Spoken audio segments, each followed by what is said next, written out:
Welcome back to Mindset Moment dengan saya Christopher Rocito. Hari ini gue mau menceritakan sebuah pengalaman yang baru aja gue alamin kemarin. Jadi kemarin itu gue dipercaya untuk mengisi sebuah sesi webinar di sebuah kampus di Jakarta. Di kampus tersebut, tema yang kemarin diusung berbicara tentang financial planning in digital era.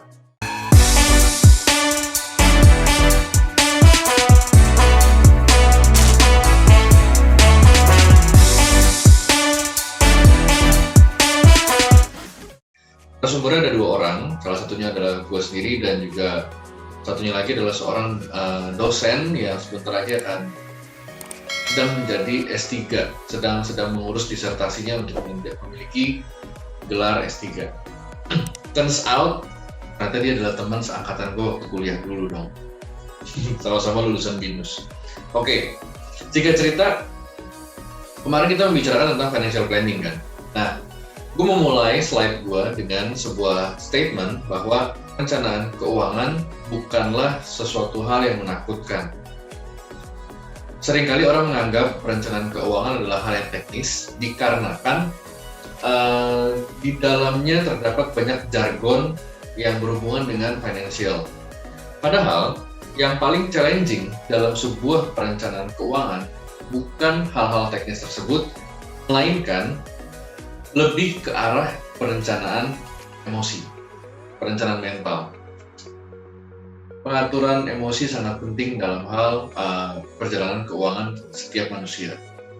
Contoh, belakangan ini banyak lagi hype, banyak berita tentang cryptocurrency. Dan yang bilang bahwa ini lebih baik dibandingkan saham, lebih menguntungkan dibandingkan saham. Bahkan ada berita-berita yang bilang bahwa banyak dana dari saham pun beralih ke pasar kripto. Gua nggak akan bahas itu, tetapi di dalam berita ini itu banyak sekali bermunculan hal-hal yang membuat manusia atau masyarakat menjadi FOMO, fear of missing out. Nah, teman-teman sadari bahwa fear of missing out itu sebenarnya adalah emosi. Kita mendengar bahwa si A untung 1000%, si C untung hanya 50% dalam 1 jam dan semacamnya. Itu semua membuat orang-orang menjadi FOMO dan emosi yang dimainkan. Dan ketika emosi ini bermain, maka tindakan seseorang bisa menjadi di luar logika. Nah, webinar kemarin berjalan sekitar kurang lebih hampir 3 jam, dan dari sesi tersebut ada satu pertanyaan yang menurutku cukup unik dari seorang mahasiswa.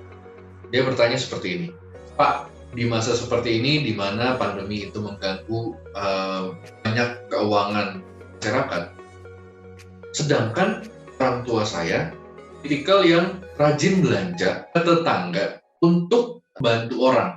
Jadi dia tujuannya belanja untuk membantu orang. Pertanyaan anak muda ini adalah, bagaimana cara saya bisa membantu orang lain, bahkan ujung-ujungnya membantu perekonomian negara ini tetap bisa berjalan tanpa mengganggu keuangan saya pribadi. I guess untuk seorang anak mahasiswa bertanya seperti itu cukup unik. Karena yang lain-lain bertanya tentang bagaimana cara memilih reksadana, mana yang lebih baik antara reksadana atau emas untuk jangka waktu tertentu, itu yang ditanyakan. Pertanyaan yang tadi gue jawab dengan jawaban kurang lebih seperti ini. Tidak bisa dipungkiri bahwa hukum alam itu bekerja. Tetap ada yang mengatur hidup kita semua, teman-teman. Tetap ada yang mengatur itu semua untuk tetap bisa seimbang. Artinya, jika hari ini kita membantu banyak orang, maka depannya kita juga akan mengalami banyak bantuan dari orang-orang lain. Membantu orang, I guess nggak salah. Namun menjadi berbahaya ketika kita membantu orang sampai menyengsarakan keuangan kita. Jadi ini yang mesti diwaspadai.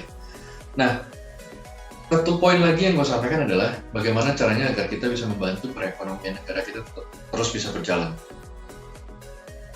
Agar roda ekonomi bisa berjalan, bisa terus berputar, wajib ada yang namanya transaksi pembelian dan penjualan.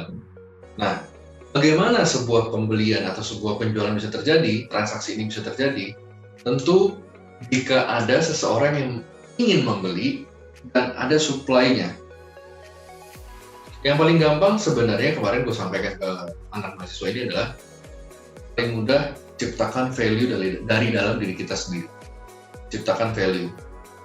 Kenapa? Karena kalau kita sudah punya value, apapun itu, selama value ini unik dan bagus bisa membantu orang lain, pasti akan ada yang mau beli. Bahkan di market sekarang banyak kok yang aneh-aneh. Di market kemarin ada yang jual crypto NFT, lukisan karya seni dibeli seharga 1 miliar. Artinya bagi si pembeli ada value di situ. Bagi orang-orang yang masih terus-menerus mencicil cryptocurrency misalnya, bagi mereka ada value di sana. Begitu juga hal yang sama dengan orang-orang yang terus mencicil reksadana, saham ataupun emas. Value ini adalah hal yang mereka percaya bisa membantu kehidupannya di masa depan. Nah, setelah value yang pertama, value creation, maka titik kedua yang harus dipikirkan adalah packaging-nya. Bagaimana orang lain bisa melihat value ini sebagai sesuatu yang layak untuk dimiliki atau layak untuk dibeli. Lalu yang terakhir, jelas delivery-nya. Packaging-nya sudah bagus, sudah diciptakan dengan bagus, tapi nggak bisa di-deliver. Kemarin gue dapet pengalaman, ada seorang sahabat gue dan dia baru berulang tahun, gue ingin beliin dia hadiah. Gue tanya, lu lagi butuh apa? Dia bilang, gue lagi butuh power bank. Boleh bro, power banknya model ini, dia sebutin particular. Ternyata untuk delivery-nya tidak mudah, karena dia tinggal di ujung Indonesia Timur, sedangkan pengiriman power bank ternyata hanya bisa dari sama Pulau Jawa. Itu info yang gue dapat dari salah satu seller di online marketplace toko hijau. Jadi singkat cerita teman-teman, untuk mindset momen hari ini yang ingin gue share adalah jalanan perencanaan keuangan itu lebih ke arah perencanaan emosi. Begitu seseorang emosinya stabil, mindsetnya stabil, semuanya tersambung dengan baik, pasti akan Anda bisa menemukan sebuah value dalam dirinya. Ketika value ini ditemukan, diciptakan, maka pasti akan ada yang mau membelinya. Tinggal masalah berikutnya adalah, tantangannya adalah delivery-nya bagaimana, packaging-nya seperti apa.